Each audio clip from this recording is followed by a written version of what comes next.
So today is the day, guys. Oh my God, my husband's so tired. We did not sleep at all. He didn't sleep at all. There's little Eli, ready to come out. So we're just waiting. I tried to do my makeup so I could be all cute or whatever. But yeah, so we're just waiting. 9:30 is the time, and they got me all IV'd up. So we are ready to go. See you soon.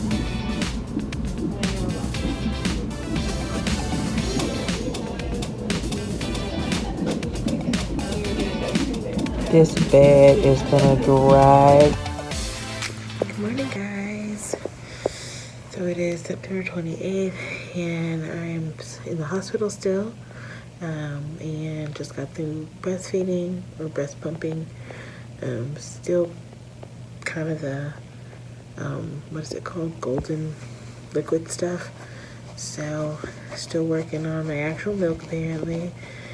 Still haven't been able to eat regular food. So, and yeah, that's kind of where we are right now.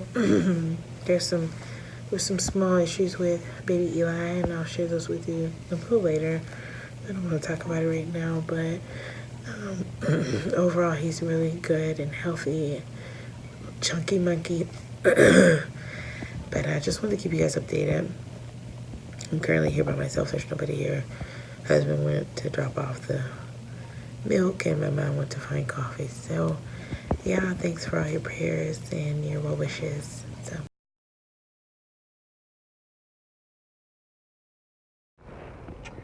hey guys, and welcome to 2020. So sad that it's taking me this long to finish this video, but it has. It has. It's just been crazy. So I did already have my son. I had Eli September 27th, and life has been super crazy since then, but in a good way. I mean, yeah, so we're just gonna talk about, I'll do another video about like postpartum and all that craziness. So we're gonna talk about Eli. So as you saw in like the previous clip, there was an issue with Eli. So when he was born, he had an issue with his lungs. He was born at 37 weeks, which is still considered full term, and they took him at 37 weeks because I was having a C-section. If you've been following me, you know that I had the issues with the fibroids, and I had the 22 fibroids removed. And so since I already had that surgery or that cut down there, they also wanted to just go ahead and do it again, just to prevent any unnecessary bleeding. By the way, I still lost a substantial amount of blood, more than normal, but I was totally fine, thank God. So Eli, when he was born, he was perfect, of course. I do have some pictures, and I might put them in this video or another video. But yeah, so he was having an issue breathing. So there was an issue with his lungs. There is a hormone. I'm not even going to attempt to say it because I know I'm going to say it wrong. I think it's called surfactant. I'm not sure. Anyway, I'm going to put it on here somewhere on the screen so you guys can see it and know what it is. But it is a hormone produced by the lung. So his lungs, when he would breathe, they wouldn't stay open. So they were basically, I guess, kind of like collapsing. So he wouldn't remember to keep breathing. So anywho, so he was in the NICU, which was really sad for me. After all my issues with the previous pregnancies, I didn't even get to take my baby to the room with me. So that was really sad for me. And he was in the NICU for 6 days. So I was in the hospital the entire time, and even when they got ready to release me, I applied for the Ronald McDonald House, and I stayed there. So I was just like pumping every 3 hours, and I'd go down to feed him, and of course, being a woman of faith, I would go down and I'd pray over him and kiss him and love him, and I just couldn't leave him. I didn't want him to be there by himself, and just be that support system even for him, even when he doesn't know he needs it. So my husband came up there as well. He stayed a few nights, but he was also working too. Well, actually he was off, but he stayed a few nights. It was super uncomfortable where he had to sleep, but he did stay a few nights. My mom stayed a few nights, and then they go back, take care of things at the house, pick up mail, whatever, put the trash out.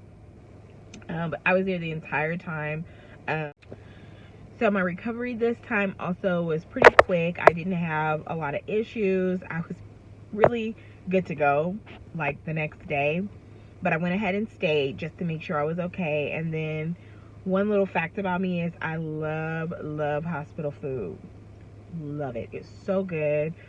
I was ordering enough food for like 3 and 4 people, but they were giving it to me, so it was really nice. But back to Eli. So yeah, that was the issue that he had. And like I said, it was pretty traumatizing for us because we weren't expecting that. Yeah, so he was in the NICU for 6 days, and they had him on a CPAP, I believe that's what it is. They also had him on a feeding tube, and then because of his little veins, like, I don't know, like, I guess they kept blowing his veins, or like where they would have the IV at, his little arm would get swollen and red, so they'd have to move it. And they told me that at one point they may have to put the IV in his head, and I was like, oh God, no. And I came back the next day and there was an IV in his head. I mean, just imagine how horrible. He was probably like screaming, and it was horrible. So it was a Thursday. I don't remember the exact date. I'll put it down here. I'll have to look at my calendar, but you know, the following week, he was ready to go. Basically, it was so weird because the nurse that was there, she didn't seem very attentive. So I was a little concerned because she was like, oh, he's not leaving yet. Oh, his numbers look great. I'm like, what are his numbers? And she's like, oh, well, they're this, they're that. She's like, yeah, he should be getting out of here. And so I'm like, well, wait, is he ready to go? Like, don't try to push my baby out the hospital and he's not ready to go. And then we have an issue and he has to come back. And so she was like, did he get circumcised yet? And I'm like, no. She's like, okay, well, let's get that scheduled. And like, literally it was like boom, boom, boom, boom, boom. He was out of there. Feeding tube out. IV out, you know, CPAP off, everything, circumcision. And he was like out the door by 3 o'clock. I was just like, I felt so weird, you know, that it was happening so quick. But then I was thinking, I was like, God, you know, we've been praying, and when you ask God for something and he does come through, it normally happens pretty quick. So I wasn't too concerned about it. You know, there was a little bit of fear there, but he has been great since he's been home. So we did have a bit of a rough start. And any parent out there who goes through this NICU thing, it is just the worst thing ever. I totally empathize with parents. Not that I didn't before, but I'd never experienced it. Now I have, so I understand. And it's heartbreaking because some people don't get to take their kids home for months. You know, ours was just 6 days, and it was just the hardest thing ever. And I just wasn't going to leave him. I couldn't leave him. So, yeah, that's what happened with Eli, but he is doing wonderful now. You know, anybody who knew I was pregnant, thanks for your, you know, your thoughts and your prayers. And a lot of followers did send gifts for his baby shower, and I do want to thank you so very, very much, because it was very thoughtful, very sweet. And I apologize if I did not specifically get back with you, but you know who you are, and from the bottom of our heart, we thank you, because you didn't have to do that. As I stated, life has been super crazy since he's been here. I have been nonstop, and things are sort of kind of getting back normal, but I'm just now starting to like try to sleep train him. He's a little over 3 months, which normally they don't recommend it till 4 months, but I'm getting ready to go back to work. Sad face. I'm not happy about that. I really want to be a stay-at-home mom. Like, I want to work from home. Like, I'm really trying to work on like getting a business started. Like, but things are gonna come about. So, but nevertheless, I have to go to work right now, so that's that.